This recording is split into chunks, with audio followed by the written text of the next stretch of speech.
Hello my fellow Christian fiction lovers, welcome to another video. Today I have my sweet puppy with me because he just needs all the love and attention right now.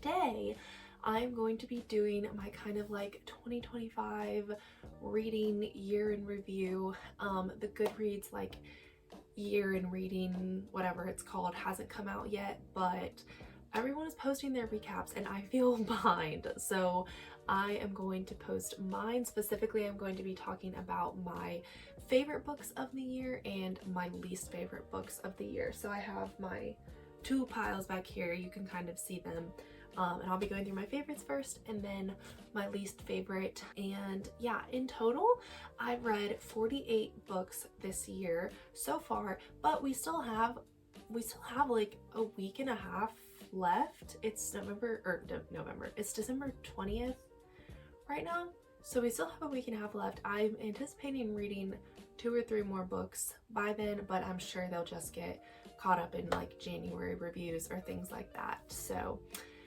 anyway, let's get into my favorite books of 2025. So first we are starting with On Wings of Devotion by Rosanna M. White, which also kind of goes with A Portrait of Loyalty, also by Rosanna M. White. These are the second and third books in the Codebreakers series. I read the first one back in 2024, and then I've talked a lot recently about just how much I love her books, so I got my hands on these two this year, and I think this was my first book of 2025 actually. And On Wings of Devotion follows Major Philip Camden, who was a pilot in World War I, but after all of the other pilots in his squadron,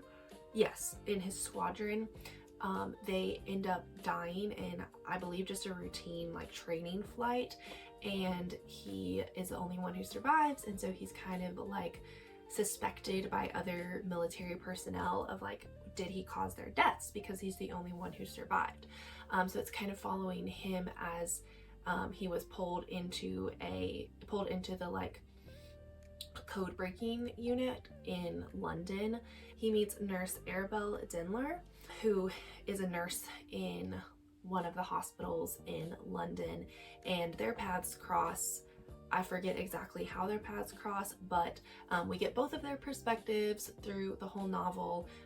We get to interact with characters from the first book as well, and just other characters from some of her other novels. Their romance is very sweet. It's a little bit different in the sense that both of the characters are just very like driven people. Like Philip is just driven to get his name cleared, but he also is battling like a lot of the demons of what was happening and what led up to his squadron dying. And then Arabelle is very driven to be a good nurse and to do well at the hospital.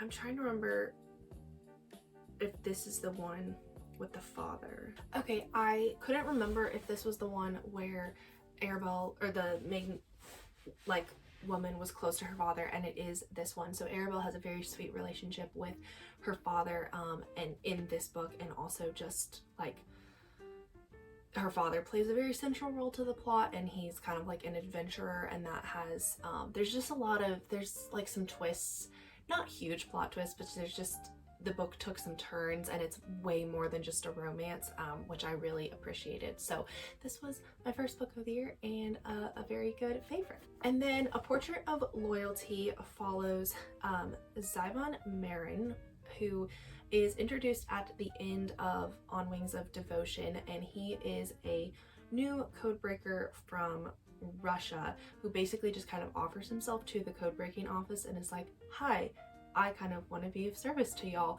And they're like, I don't know about that. And then it's kind of about him kind of like figuring out his place there and proving his worth a little bit.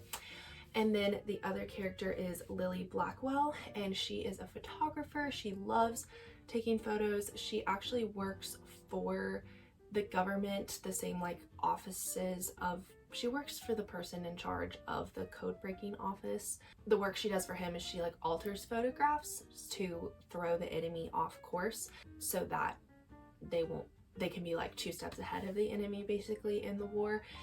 But she also just really loves photography, and that is just like, I thought it was a really cool interest for her to have. And then her and Zybon's paths cross because her mother, Lily's mother, keeps inviting him over to dinner with another person from the office, and Lily and her sister kind of both start to fall for the gentleman, but Lily's like, no, like, I'm not. Her sister is very much like for it, like falling for the other guy, but Lily is kind of like trying not to. She's more just like, I'm doing this for my sister.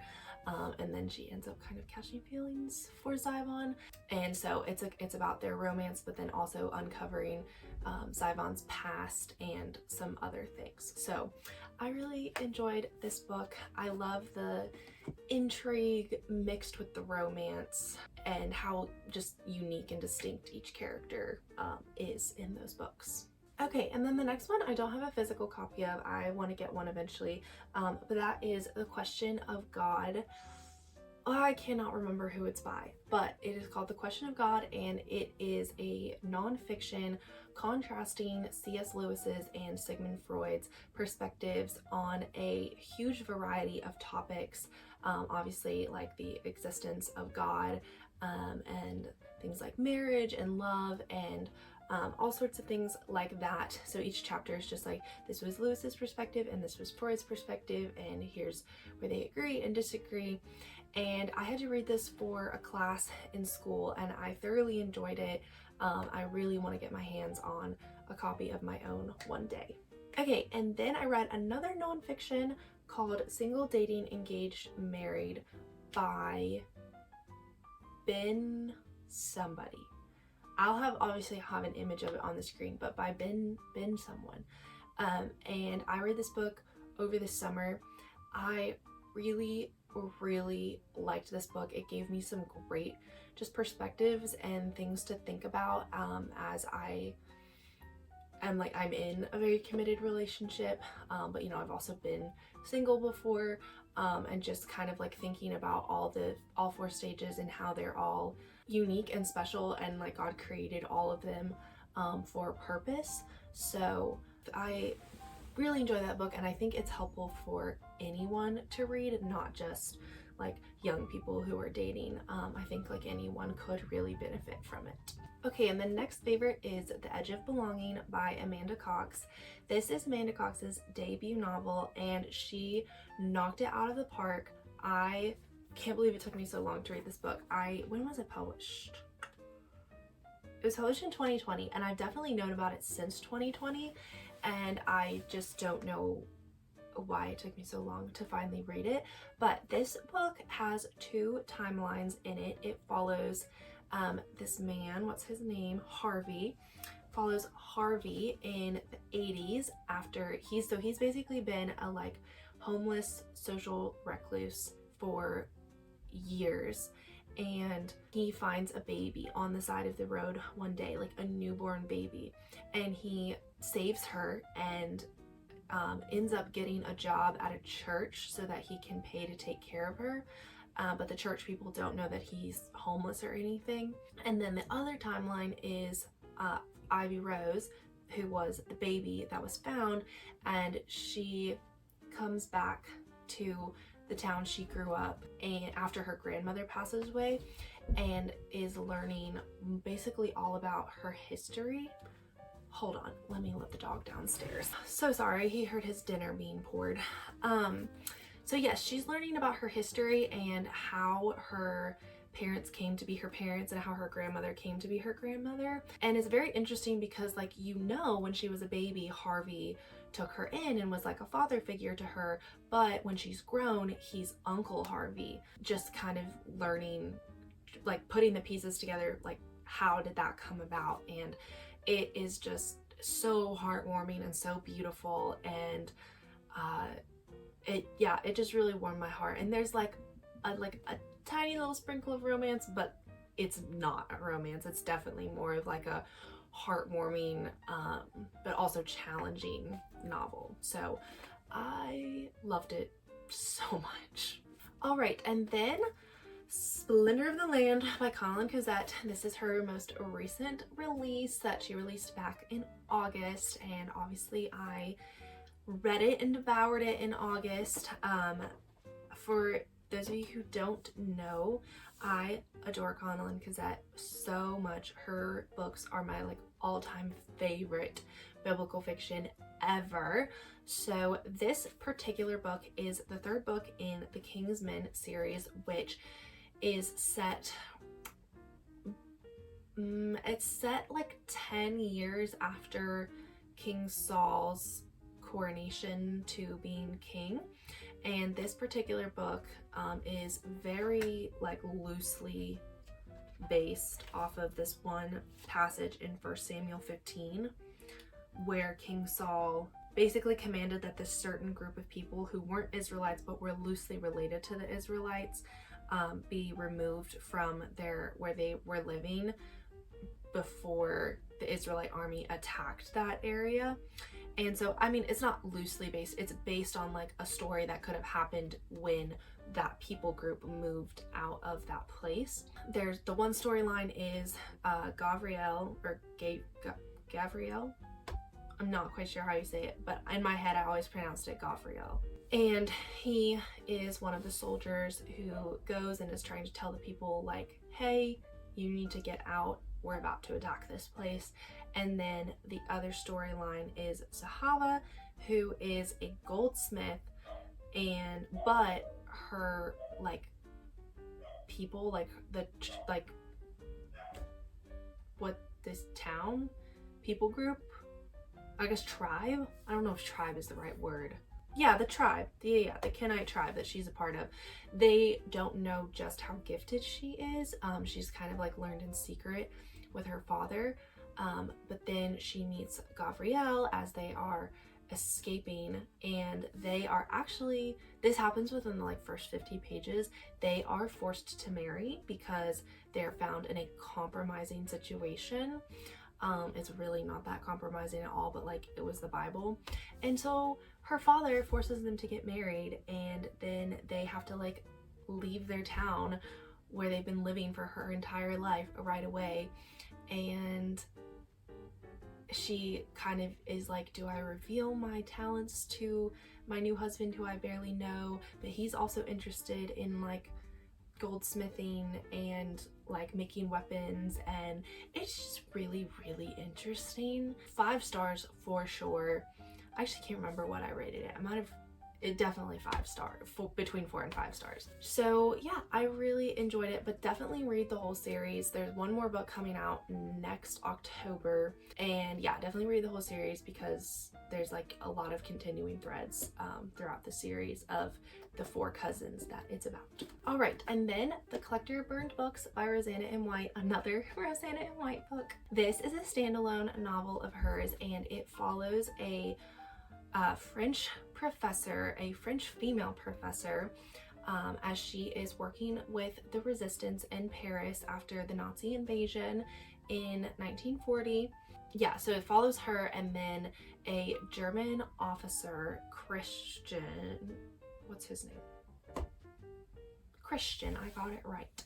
Christian, he is in charge of collecting all of these banned books that the German government wants gone, and he basically through a series of events he like has to collect them from different like library patrons.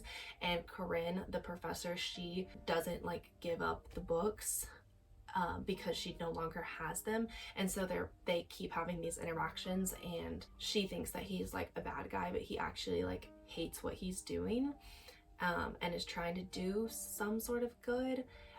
And he's just like, he loves literature and all things books. So their relationship is really, really neat and sweet, and I adored this book. I've talked about it in some other recent videos, but oh my gosh, this book is amazing. Forgive me, y'all, I had to take off the headband. It was giving me a headache, still is. Okay, then the final favorite for this year was A Memory Between Us by Sarah Sundin. This is the second book in the Wings of Glory series. It is full of faith, full of friendship, there's romance, there's like the characters have, well, this one character, the woman Ruth, her past is like full of all of these crazy things, and like the reveals to, what's his name, Jack, yeah, to Jack, her love interest. It's crazy. It's a crazy good time. I've talked about this book also a lot recently, but yeah, basically it follows Ruth, who is a nurse in England. Well, they're both Americans, but they're stationed in England. So Ruth is a nurse in England, and Jack, in the first chapter, his plane gets shot down and he ends up in her hospital medical area. It's not a hospital, I can't think of what the word is.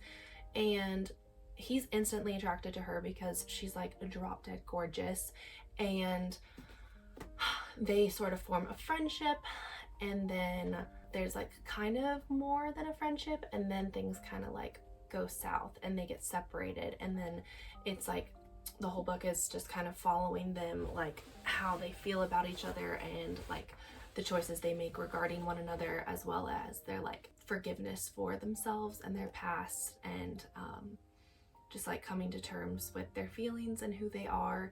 And I feel like I'm not explaining it very well, but it is a very, very sweet story, and the faith in this book is just so well done, and I really loved it. It was a great time reading it. I could not like get enough of it. Seriously, it was very hard for me to put down. So that was that. Okay, and now we move into the worst books, or the least favorite. Some of these are just least favorite. They're not like the worst. But then some of them are the worst. So first, this was a sort of reread. It is Shadows in the Mind's Eye by January Trump. Yeah. He DNF'd this book probably 3 or 4 years ago, and I was like, well, let me just give it another shot. No. It is a really horrible misrepresentation of PTSD, and just like the lack of empathy of the other characters for what was his name? Sam? Yeah, what Sam went through. I hated it. I really hated it. I like wanted to scream so many times, and then the ending was very rushed. I did actually finish it this time. The ending was very rushed. No. Let's just say I was not a fan. 2 times in a row. Then I read All the Light We Cannot See by Anthony Doerr, and this book is really hyped up. This is not Christian fiction. This is just secular fiction, World War II novel. This book is really hyped up. I don't see why. I'm gonna be honest, I don't see why. It was really a drudge to get through. The 2 main characters, their storylines like didn't cross paths for so long, and then the timeline, like it kept jumping between like this one event when they were like both in this city, this island, where were they? Anyway, at St. Malo, it was being bombed, so that was like one timeline, and they were both in the city. And then there was the boys' timeline. It's not a romance at all, but it was the boys' timeline when he was a kid and how he ended up joining the German military. And then it was the girls' timeline and how she and her father had to flee Paris when she was a child, and they fled to St. Malo. And I just didn't enjoy it. There were not enough connecting threads for the stories for me. All right, and then I read A Distant Shore by Karen Kingsbury, and I wasn't a fan, guys. I've read 2 Karen Kingsburys now, and I liked the first one, but not this one. I didn't like this one. It was just really like rushed. Like the story was rushed, and like then it had this like fairy tale ending that I didn't feel was justified like really at all. It was also very like harsh content. I didn't realize it was gonna like be that harsh of content, and I didn't think it was ever mentioned. So basically, one of the main characters, Eliza, she lives in a brothel basically in this Caribbean islands, and thankfully she was not a victim, like she was not a like physical victim of what was happening there, but like obviously she knew what was going on, because she was the daughter of the owner, and that was not like mentioned at all in the description of it, and I really felt it should be, because like it was like really horrific, some of the things that were explained. Like nothing detailed or like explicit was shared or like written, but still I just like I really didn't enjoy it. All right, and then another least favorite was The American Heiress by Daisy Goodwin. This is another secular fiction book. The cover says that it is like similar to Downton Abbey. I'm gonna have to disagree with them there. I love Downton Abbey, and this was nothing like Downton Abbey. It was just, I just didn't like the story. It was just kind of like, the resolution was really just like, huh? Like, what? Okay. I'm not even gonna bother describing it. Then I read Demon Copperhead by Barbara Kingsolver. Big fat no. Big fat no. Absolutely not. I will be unhauling this book because I wish I had not finished it. I really do. It was like so horrible and so like, it was sad because of everything that the main character went through, but he was a jerk. I understand what the book was trying to do. I just didn't like it. And I'm kind of upset because everybody was like, this is such a good book. This is like, it will change your perspective on so many things. And it did not. It did not change my perspective on anything. This is also a secular fiction, by the way, not a Christian fiction. I think most people would know that. It is like a really popular book. It won the Pulitzer Prize. Okay. Then Oliver Twist by Charles Dickens. This is not a worst. This is just a lesser favorite. Basically, I just didn't emotionally connect with the story. And I've heard other people say that Charles Dickens is more of a like an intellectual connection than so much an emotional connection, and I wish I had kind of approached it more that way instead of trying to like connect with Oliver Twist, you know. But it was just kind of a letdown, and like I was expecting it to be better than it was, and it wasn't. All right, and then finally, Rescued Heart by Angela Hunt. I accidentally said the wrong author when I did my wrap-up, my autumn reading wrap-up, and I was like, oh my gosh, let me attribute it to the right person. Let me not slander someone else's name. And I'm not slandering Angela Hunt's name at all. At all. She has some other really, really good books, but this just isn't one of them. And I have a whole like 20-minute video telling you why. Alright, those were my favorite and least favorite books of 2025. Who knows, I might read another 5-star banger of a book in the next 10 days, and if I do, I will certainly let you know in another video.